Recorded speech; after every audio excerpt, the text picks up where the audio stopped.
여러분, 무엇이 하나님의 사랑을 끊으려 하지요? 무엇이 하나님의 사랑을, 또 하나님을 향한 우리의 사랑을 무색하게 만들려 합니까? 바울이 열거한 10가지 항목을 보시기 바랍니다. 사망, 생명, 천사들, 권세자들, 현재일, 장래일, 능력, 높음, 깊음, 모든 피조물 등등입니다. 우리의 인생을 지배하는 막강한 힘들입니다. 우리 인생에 태클을 거는 사건들입니다. 몇 가지만 잠깐 볼까요? 첫 번째로 바울이 말하는 죽음. 우리는 평생 죽음에 맞서서 삽니다. 죽음의 영향을 받고 죽음을 저항하며 삽니다. 죽음은 본능적으로 피하고 싶고 가능한 대로 미루고 싶은 사건이지요. 여러분의 사랑하는 사람이 당장 오늘 죽게 된다면 저와 여러분의 감정이 어떻겠습니까? 하지만 우리 맘대로 되지 않습니다. 죽음은 언제나 예기치 않은 순간에 우리를 방문합니다. 두 번째로 바울이 말하는 생명도 마찬가지입니다. 여러분, 살아있다는 건 놀랍고 신비한 일이지만, 살아있기 때문에 사랑하는 사람과 기쁨을 나누지만, 살아있기 때문에 주 안에서 저와 여러분이 교제를 누리지만, 동시에 우리는 살아있기 때문에 고통을 겪고요, 우리는 살아있기 때문에 병을 마주하고요, 저와 여러분은 살아있기 때문에 허무함에 빠지고 무기력증에 빠집니다. 저와 여러분은 살아있다는 이유로 두려움을 경험하며 삽니다. 하지만 생명은 생명이기에 고달픕니다. 가난한 사람은 가난한 대로 고통스럽고요, 부자는 부자대로 고통스럽습니다. 건강한 사람은 건강한 사람대로 두려워하고, 병이 든 사람은 병이 든 사람대로 힘듭니다. 너무 비극적으로 몰아가는 것 같지만 인정하지 않을 수가 없습니다. 삶은 고통입니다. 이것이 결국은 두려움이 되어서 우리 삶의 큰 부분으로 자리하지요. 그래서 두려움으로부터 자유로운 사람은, 완전히 자유로운 사람은 지구상에 없습니다.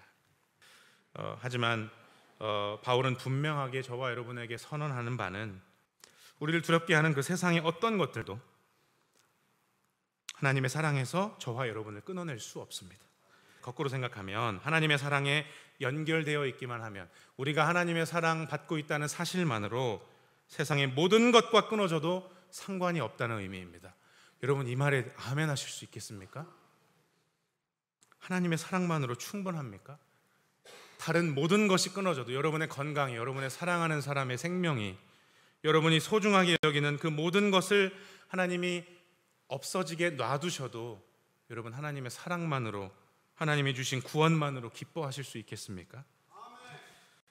여러분, 바울의 이 선언을 여러분 어떻게 받아들이십니까? 확신을 어떻게 받아들이십니까? 그렇죠. 누군가가 확신하면 두 가지 반응입니다. 믿고 싶어지죠. 그 사람의 확신을 나도 따라가게 됩니다. 반대로 그 사람이 너무 확신하면 비웃게 됩니다. 비아냥거리게 됩니다. 무엇 근거로 저렇게 믿는 거야? 뭐 때문에 저 사람이 확신을 하지? 우리가 비웃게 되죠. 재산과 권력, 인기, 편안함, 건강을 다 가진 사람의 고백이 아닙니다. 이건 한 나라의 통치자, 왕의 고백이 아닙니다. 평생 고되게 산 바울의 고백입니다. 여러분, 바울의 말에 동의하십니까? 교회 여러분, 그런데요, 이 고백이 전제되지 않으면 사실 우리의 신앙생활은 성립되지가 않습니다.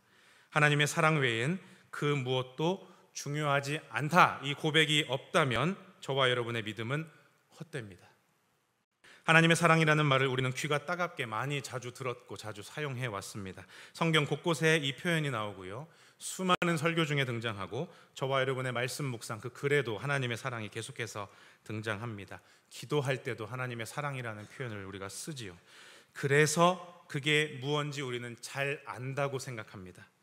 아주 틀리게 아는 것만 오해가 아니지요. 조금만 틀려도 오해는 오해입니다. 그래서 늘 조심해야 하고 늘 겸손해야 합니다. 그래서 여러분, 인정할 수밖에 없는 사실은 하나님을 아는 사람은 없습니다. 10길 물속은 알아도 한 길 사람 속은 모른다는 말 있잖아요. 우리가 사람 속도 모르는데 우리가 유한한 우리가 초월에 계신 하나님을 어떻게 알겠습니까? 시간 안에 거하는 우리, 그래서 시간을 벗어날 수 없는 우리, 시간 밖에 계신 하나님, 시간에 들어오실 수도 있고 시간에 구애받지 않으시는 하나님을 어떻게 우리가 이해할 수가 있겠습니까? 그런 우리가 하나님의 사랑을 어떻게 완전하고 이해할 수 있겠습니까? 어떻게 하나님의 사랑은 이런 것이다 설명할 수가 있겠습니까? 더더욱 없지요. 우리 모두는 하나님을 향해서, 그분의 사랑을 향해서 한 걸음 한 걸음 아주 겸손하고 조심스럽게 천천히 나아갈 뿐입니다. 더 정확하게 표현하자면 사랑으로 나를 찾아오신 그분께, 그분이 나에게 이미 베푸신 그 사랑에 나를, 내 영혼을 점점 더 깊이 맡기는 것뿐입니다. 여러분, 제 말에 동의하십니까? 그래서 우리는 이 질문을 자꾸만 해야 합니다. 하나님은 누구십니까? 하나님의 사랑은 무엇입니까? 오늘은 로마서 8장 말씀을 가지고 질문하려고 합니다. 바울이 말하는 하나님은 도대체 누구시고, 알 수 없는 하나님, 도무지 알 수 없는 하나님은 도대체 누구시고, 또한 하나님의 사랑이라는 건 도대체 무엇일까? 하나님의 사랑이 도대체 어떤 것이길래 이 세상의 모든 막강한 세력으로부터, 고난으로부터 바울을 자유롭게 만들었던 것일까? 바울은 어디서 이런 확신을 얻게 되었을까? 그 비결이 무엇일까?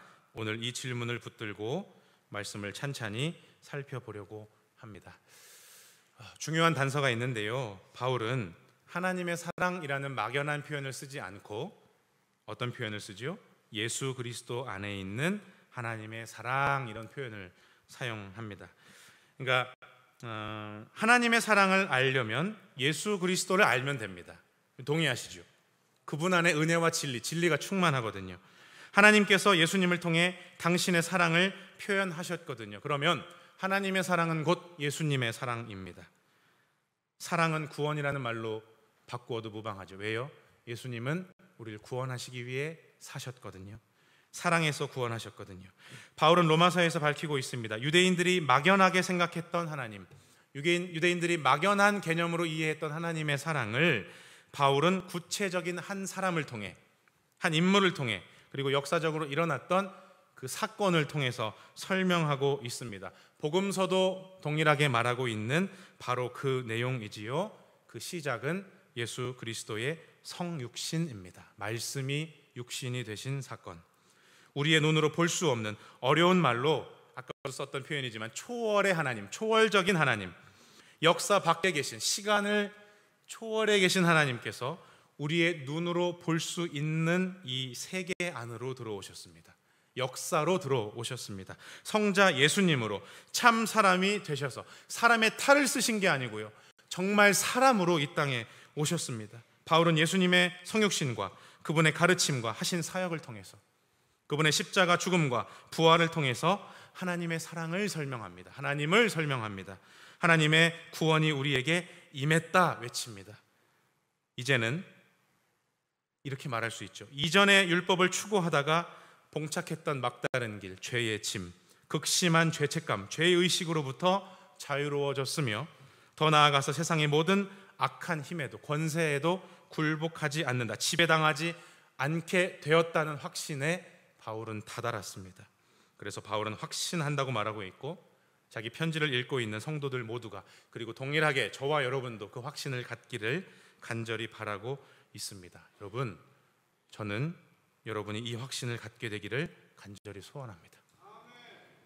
바울의 설명을 따라가 볼까요? 바울은 이 확신을 세 가지로 설명합니다. 세 가지를 비슷한 문장으로 서술하고 있어요. 33절 누가 고발하리요, 34절 누가 정죄하리요, 35절 누가 끊으리요. 바울은 자기 안에 있는 확신, 이 강한 긍정을, 확신을 표현하기 위해서 질문하듯이 말합니다. 그리고 감탄하듯이 말합니다. 하나씩 보실까요? 첫 번째는 33절이 말하는 고발의 문제입니다. 그 문제가 해결됐다는 거예요. 33절 말씀 같이 읽겠습니다. 시작. 누가 능히 하나님께서 택하신 자들을 의롭다 하신 이는 하나님이시니. 아멘. 고발, 여러분 고발 잘 아시죠? 여러분 고발 당해보셨습니까? 고발을 당하신 분들은 바울의 설명이 더 실감나게 다가오실 줄로 축복합니다. 고발당한 것이 유익이라, 이렇게 말할 수 있겠지요. 고발은 죄에 대한 책임 추궁입니다. 당신 법을 위반했습니다. 벌금을 내십시오. 책임을 지십시오. 감옥에 가십시오. 고발은 법의 본질이지요. 고발은 법의 존재 이유입니다. 고발과 고소는 법의 가장 중요한 기능이지요. 바울이 살던 로마 시대에 로마 제국은 세상의 질서를 바로 이 법으로 잡았습니다. 법을 어긴 사람에게는 그에 합당한 징벌을 내려서 벌을 내려서 사회를 바르게 잡자는 논리, 폭력으로 이룩한 평화, 팍스 로마나였습니다. 지금 우리가 사는 세상도 사실 로마 시대와 별반 다르지 않지요. 강한 법으로 세상을 다스립니다. 사실 법은 필요합니다. 법이 없다면, 처벌이 고발이 없다면 이 세상은 금방 엉망진창이 되겠지요. 불법 장소에 차를 주차하면 아산신문고 어플로 고발할 수 있습니다. 해보셨나요? 저는 해봤습니다. 그 어떤 유익도 제게는 없었지만 약 1시간 후 그 차가 자리를 빼더라고요. 너무 애매하고 너무 위험한 자리에 차를 대놨길래 부끄러운가요? 아니요. 준법 정신이 투철한 것으로 포장을 하겠습니다. 저는 그 차를 고발했습니다. 다행히 그 차가 당한 처벌은 미미합니다. 그냥 차만 빼는 거지요. 그 불편함이지요. 법이 없다면, 처벌과 고발이 없다면 세상은 어지럽습니다. 교도소가 없다면, 교화 시설이 없다면 세상은 더 어지러워질 겁니다. 유대교의 율법도 동일한 논리입니다. 율법을 어기면 고발당하고, 이게 법의 원리죠. 어기면 고발당하고 잘 지키면 칭찬받습니다. 준법 정신이 투철하다, 사람들이 박수를 쳐줍니다. 그래서 유대교인들은 평생 그 칭찬과 벌 때문에 율법의 짐을 지었습니다. 바울도 그렇게 살았지요. 과거인 그렇게 살았습니다. 하지만 율법을 통해서 경건하다는 칭찬과 명성을 얻기는 했지만, 그래서 율법을 잘 지키기 위해, 또 율법을 지키는 사람이 있느냐 없느냐, 누가 잘 지키는가 안 지키는가, 누가 하나님을 사랑하는가 안 사랑하는가를 아주 시퍼런 눈을 뜨고, 잘 지키면 가서 칭찬해주고 지키지 않으면 가서 고발하고, 예수 믿는 자들을 죽음의 길로 이끌었던, 재판의 길로 이끌었던 사람이었지요. 하지만 바울은 율법 안에서 영적인 평화와 만족을 전혀 누리지 못했습니다. 그의 고백이지요. 바울은 그 이유를 로마서 3장에서 분명하게 설명합니다. 의인은 없나니 하나도 없다.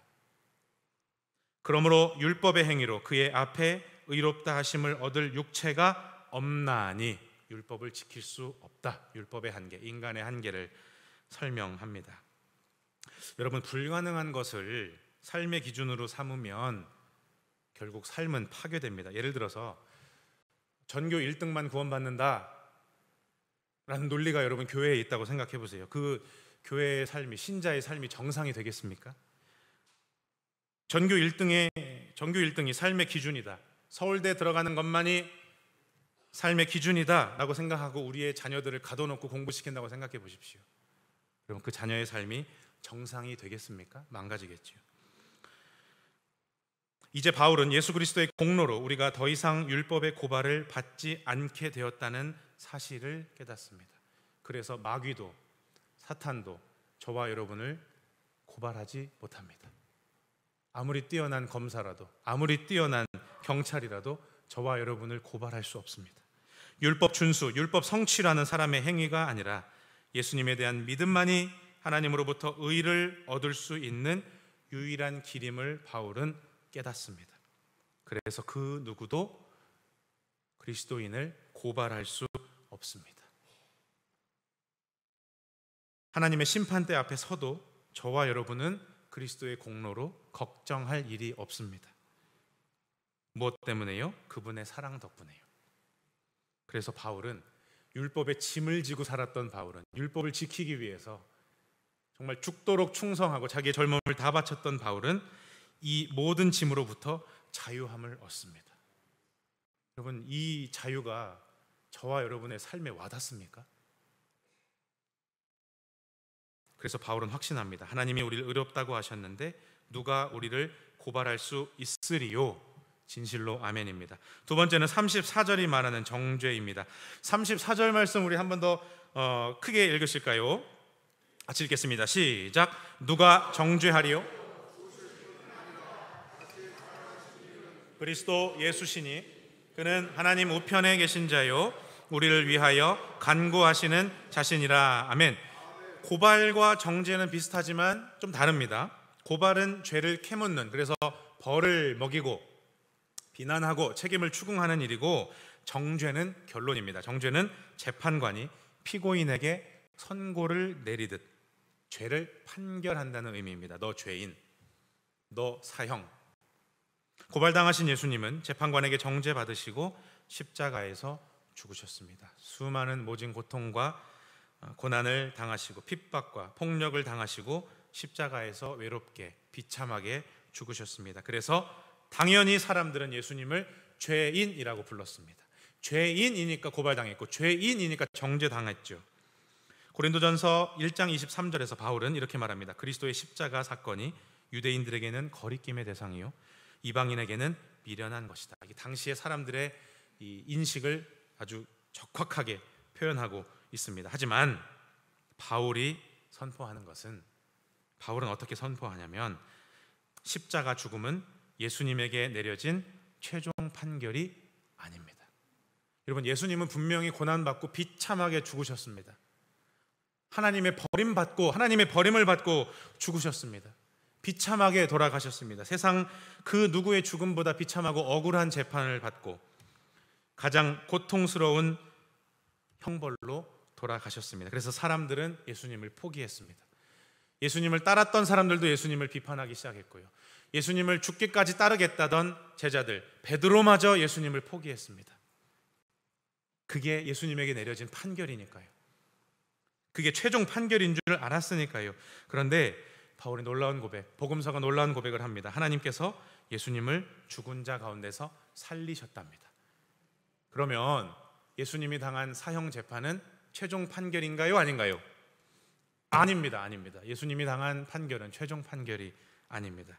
그분이 당하신 정죄는 하급심입니다. 최종심이 아닙니다. 예수님을 십자가에 처형시킨 것은 세상이 할 수 있는 최대한의 능력, 세상이 발악해서 얻은 결과입니다. 그래서 악마도 마귀도 예수님의 죽음을 두고 승리했다고 생각했겠죠. 방심했겠죠. 하지만 하나님의 판결은 그렇지 않습니다. 하나님의 판결은 그분의 부활입니다. 여러분, 이 하급심이 바로 죽음입니다. 저와 여러분이 당하는 죽음입니다. 피할 수 없습니다. 하지만 여러분, 하급심입니다. 최종심이 아닙니다. 결코 무시할 수 없지요. 죽음이라는 것. 우린 모두 죽음을 맞이합니다. 죽음은 쉽게 극복할 수 있는 사건이 아니지요. 모든 것을 허무로 돌려버리는 아주 지독한 능력입니다. 죽음은 우리를 굴복시키려고 합니다. 여러분, 우리는 어떻게 이 죽음이라는 하급심을 극복할 수 있겠습니까? 이 누구나 당할 수밖에 없는 죽음. 지난 주간에 우리 교우 가정 두 가정에서 장례를 맞이했습니다. 죽음 피할 수 없지요. 저와 여러분도 다 그 장례를 맞이하게 될 겁니다. 장례의 주인공이 될 겁니다. 이 지독한 능력, 모든 것을 허무로 돌려버릴 수 있는 이 지독한 능력, 여러분, 이 하급심을 어떻게 우리가 극복할 수 있을까요? 어떻게 우리는 죽음에 굴복당하지 않고 이 땅에서 살 수 있을까요? 그래서 예수 그리스도의 부활을 우리가 늘 묵상해야만 합니다. 예수께서 우리에게 보여주신, 그리고 하나님이 예수님을 통해서 보여주신 부활은 단순히 다시 살아난다는 의미가 아닙니다. 숨을 거두었다가 다시 살아난다는 의미가 아닙니다. 부활은 새로운 생명으로 변한다는 의미입니다. 그냥 죽었다가 다시 살아나는 의미가 아니라 완전히 새로운 삶입니다. 완전히 새로운 존재로 거듭남을 의미합니다. 이거를 비유할 수가 없어서 딱 하나만 들자면, 저희 아이가 자연책을 좋아해서 자연책을 읽어주는데요, 다시 한번 제가 놀래 자빠질 뻔했습니다. 배추 흰나비 책을 읽어주는데요, 와, 이게 어떻게 가능하지? 와, 배추 흰나비, 어떻게 이 애벌레가 배추 흰나비로 거듭나지? 와, 이게 바로 우리 거듭남이겠구나 생각했습니다. 여러분, 완전 질적인 변화입니다. 굳이 설명하자면 성분의 변화입니다. 저와 여러분, 근육과 뼈와 신경과 혈액으로, 수분으로 이루어진 우리 몸이 아니라 완전히 새로운, 완전히 질적인, 완전 성분조차도 바뀌는 변화입니다. 완전히 새로운 삶입니다. 그게 바로 성경이 말하는 영생이지요. 영생. 예수께서 부활의 첫 열매가 되심으로 장차 우리가 경험할 이 완전한 변화를 보여주셨습니다. 그래서 저와 여러분의 지금의 삶은 영생을 끌어당겨서 사는 삶입니다. 여러분 아멘이십니까? 저와 여러분은 누구나 다 죽어요. 다 죽음으로 향하는 모든 인간의 삶이 다 똑같다고 말할 수 없습니다. 왜요? 그리스도, 부활의 첫 열매가 되신 그리스도를 믿는 저와 여러분은 부활의 삶, 영생의 삶을 끌어당겨서 살고 있습니다. 이 놀라운 부활 사건을 저와 여러분이 받아들인다면, 내가 그리스도와 함께 이미 부활한 사람으로서 내가 지금 이곳에서 영생을 누리고 있구나, 이 사실을 우리가 볼 수만 있다면, 부활하신 주님이 하나님 우편에서 우리를 위하여 간구하고 계시다는 사실을 저와 여러분이 믿을 수만 있다면, 저와 여러분도 바울과 같이 확실하게 선포할 수 있습니다. 이 세상의 그 누구도, 그 어떤 세력도 권력도 우리를 죄와 죽음의 운명에 그대로 붙들어 매놓을 수 없다. 바울은 하나님께서 그리스도의 공로로 인해 모든 그리스도인들이 부활, 영생이라는 최종 판결을 선고받았다고 선언합니다. 여러분 아멘이십니까? 예, 진실로 아멘입니다. 세 번째입니다. 35절 말씀, 끊음의 문제인데요, 그 어떤 세상의 악한 세력도 우리를 하나님의 사랑에서 끊을 수 없다. 우리 35절 말씀을 제가 생각하기에는 제일 잘 번역했다고 생각하는 공동 번역으로 읽겠습니다. 우리 같이 읽으실까요? 시작. 누가 감히 우리를 그리스도의 사랑에서 떼어놓을 수 있겠습니까? 박해입니까? 굶주림입니까? 헐벗음입니까? 혹 위험이나 칼입니까? 아멘. 바울은 사람이 감당하기 힘든 일들을 열거합니다. 환난, 역경, 박해, 굶주림, 헐벗음, 위험, 칼. 여러분 이런 것들이 우리 앞에 딱 왔다고 생각해 보세요. 죄송합니다. 하나님의 사랑이고 자시고 두려워하고 벌벌 떠는 게 우리 인생 아니겠습니까? 그렇게 우리가 연약하지요. 실제적인 어려움들이 우리 앞에 닥치면 하나님의 사랑은 잠깐 옆으로 치워둡니다. 여러분 35절은 39절과 연결이 됩니다. 놀랍게도 바울은 그 어떤 것도 우리를 그리스도의 사랑에서 끊어내지 못한다고 선언합니다.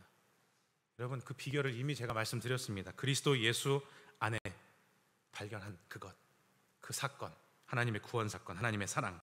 바울의 이 확신을 보면서 여러분 어떠십니까? 저는 한편으로는 부럽기도 하고요, 한편으로는 주눅이 듭니다. 아유, 바울 이분 참 믿음 대단하네. 내가 이 사람처럼 흔들리지 않는 믿음을 가질 수 있을까? 주눅이 들기도 합니다. 사랑하는 교우 여러분, 바울은 로마 교인들에게 자기의 믿음을 자랑하려고, 과시하려고 이 글을 쓰지 않습니다. 또는 교우들이 주눅들기를 바라서 얼마나 대단한 믿음이 이 세상에 존재하는지를 보여주기 위해서 이 말을 하는 게 결코 아닙니다. 여러분 바울의 심정을 아시지요?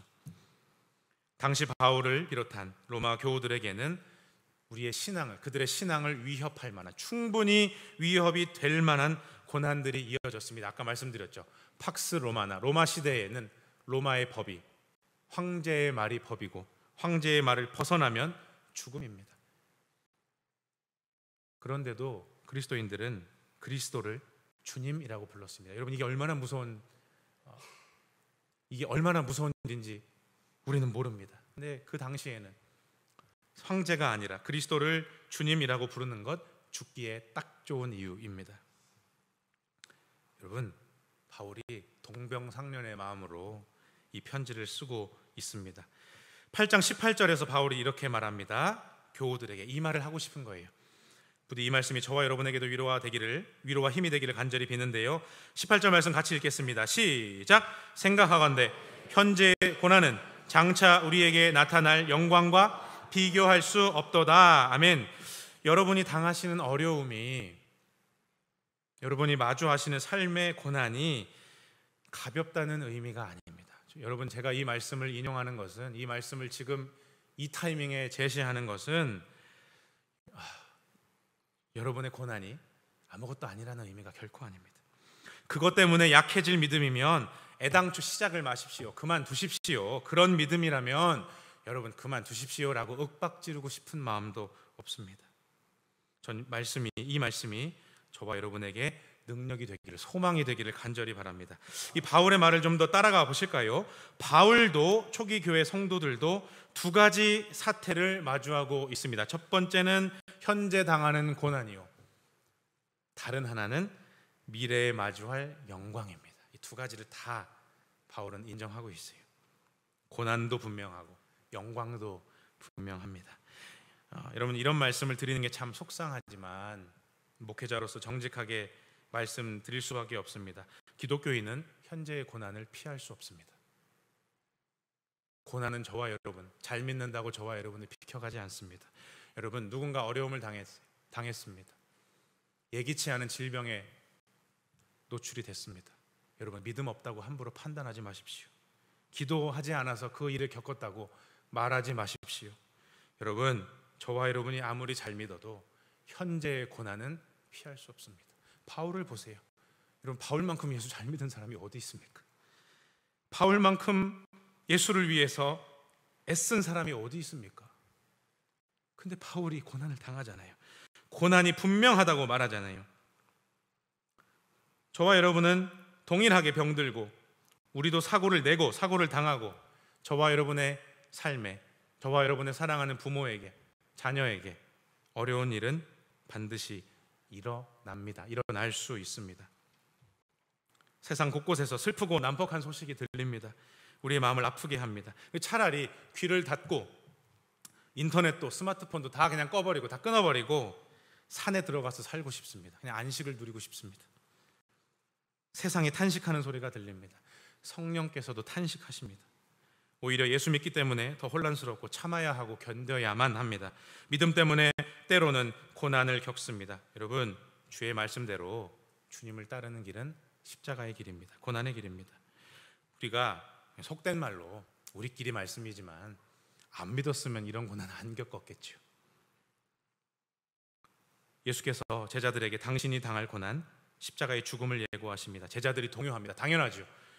두려워합니다. 그때 예수께서 말씀하십니다. 요한복음 14장 1절 말씀 다 아시지요? 우리 앞부분만 읽겠습니다. 시작. 너희는 마음에 근심하지 말라. 아멘.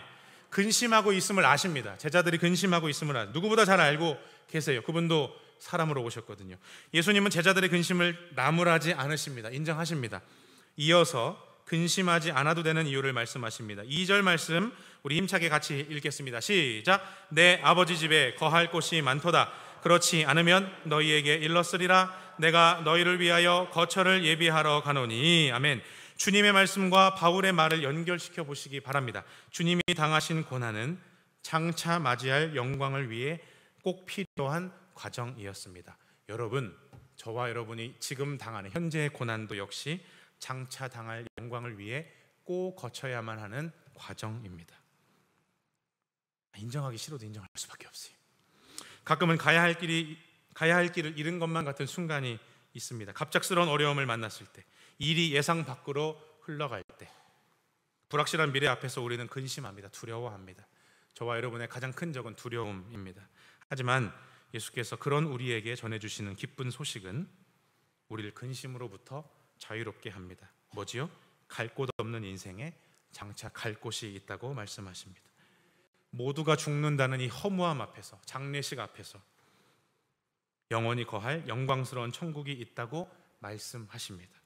그런데요, 여러분, 여기서 끝나는 게 아닙니다. 주님의 위로, 주님의 말씀은, 약속은 여기서 끝나지가 않습니다. 예수님의 말씀은 나중을 위한 것만이 결코 아닙니다. 죽어서 갈 천국만 말씀하셨다면 조금만 기뻤겠지요. 우리 모두 죽는다는 허무함 앞에서 영원히 거할 영광스러운 천국이 있다는 말씀은 물론 너무나도 좋지만, 너무나도 희소식이지만, 그래도 우리는 오늘을 살아가야만 합니다. 근데 예수님의 말씀은 나중을 위한 것만이 결코 아니에요. 죽음 이후에 갈 천국만 약속하지 않으십니다. 요한복음 14장 16절에서 18절 말씀 천천히 하지만 힘차게 같이 읽겠습니다. 시작. 내가 아버지께 구하겠으니 그가 또 다른 보혜사를 너희에게 주사 영원토록 너희와 함께 있게 하리니 그는 진리의 영이라. 세상은 능히 그를 받지 못하나니 이는 그를 보지도 못하고 알지도 못함이라. 그러나 너희는 그를 아나니 그는 너희와 함께 거하시며 또 너희 속에 계시겠음이라. 내가 너희를 고아와 같이 버려두지 아니하고 너희에게로 오리라. 아멘. 여러분, 제자들의 걱정은 죽음 이후만이 아닙니다. 나중 일이 아니에요. 예수님이 죽음을 말씀하시면서 장차 거할 곳을 말해주시니 여러분, 제자들이 큰 위로를 얻었을까요? 아니요. 당장 어떻게 살아가야 하는데요. 당장 오늘은 그럼 어떻게 삽니까? 네, 죽어서 천국 간다는 말도 위로가 됩니다만, 하나님, 예수님, 어떻게 오늘을 삽니까? 당장 고난 당해야 하는 현실, 당장 난폭한 소식을 들을 수밖에 없는 이 현실, 당장 병들어야 하는 이 현실을 어떻게 삽니까? 예수 믿어도 어려움이 오고 예수 믿기 때문에 오히려 고난을 당해야 하는 현실을 어떻게 살아야 합니까? 제자들의 고민은 이거죠. 그런 제자들의 마음을 잘 아시는 예수께서 또 다른 약속을 주시는 게 뭐냐면, 보혜사 성령을 보내셔서 우리의 위로자, 우리를 위로하시느니, 우리를 하나님과 사이에서 중보하시느니, 우리의 편을 들어주시는 분, 성령께서 당신의 제자들과 저와 여러분과 언제나 함께 하시겠다고 약속하십니다. 그냥 단순히 죽음 이후 말고요, 지금 당장 오늘 말이에요. 오늘 바울은 로마서 8장에서 힘주어 외칩니다. 이와 같이 성령도 우리의 연약함을 도우시나니. 이 로마서 8장이 승리의 장이에요. 성령의 장이라고 알고 계시지요. 저는 이 말씀이 로마서 전체의 결론이요, 8장의 결론이요, 저와 여러분 신앙의 결론이라고 생각합니다. 확신의 근거라고 저는 믿습니다. 우리는 연약하지만, 나는 연약하지만, 나는 할 수 없지만, 그래서 오늘도 흔들리고, 오늘도 눈물 흘리고, 오늘도 아파하지만, 오늘도 두려워하지만, 여러분, 기쁜 소식이 무엇인가요? 성령께서 저와 여러분과 언제나 함께 하십니다. 이게 저와 여러분의 결론입니다.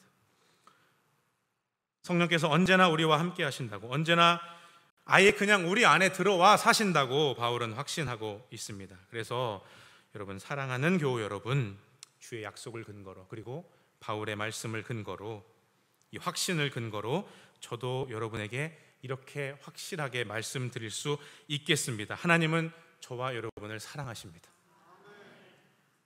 그 사랑을 우리가 매일 경험할 수 있습니다. 여러분, 확신을 가지시기를 주님의 이름으로 축복합니다. 그 무엇도 하나님의 사랑에서, 그리스도의 사랑에서 저와 여러분을 끊을 수 없습니다. 성령께서 그렇게 놔두시지 않습니다. 우리가 고난당해서 탄식하는 그때에, 두려워 떠는 바로 그 순간에 성령께서는 어김없이 우리와 함께 하십니다. 우리 안에 계신 그분께서 나 여기 있다 말씀하십니다. 고발과 정죄가 더 이상 의미 없다고 매 순간 저와 여러분에게 선언하십니다. 하나님이 우리를 사랑하신다는 그 사실을 끊임없이 경험하고 붙들 수 있게 도와주십니다. 그러니 사랑하는 교우 여러분, 두려워하지 마시고 낙심하지 않으시기를 주님의 이름으로 축복합니다. 성령께서는 저와 여러분을 결코 고아와 같이 버려두지 않으십니다. 말씀을 정리하겠습니다. 이미 여기 와 계신 성령께서, 지금 여기 계신 성령께서 저와 여러분의 마음에 거하기를 원하십니다. 저와 여러분을 다스리길 원하십니다. 로마 제국의 다스림 말고요, 다른 왕의 다스림 말고요, 그분은 사랑의 왕, 사랑으로 저와 여러분을 다스리기를 원하십니다. 그러니 여러분, 걱정하지 마시고 두려워하지 마시고 우리의 마음을 활짝 엽시다. 성령께서 친히 임하셔서 하나님의 사랑을 증언하시기를 구합시다. 저와 여러분의 모든 염려와 근심을 몰아내시기를 구합시다. 그리고 저와 여러분을 그렇게 축복합니다. 성령께서 저와 여러분 안에서 매일 매순간 역사하심으로 우리를 장차 그 나라에 가게 하실 뿐만 아니라 지금 여기서도 당신의 나라를 누리게 하실 것입니다.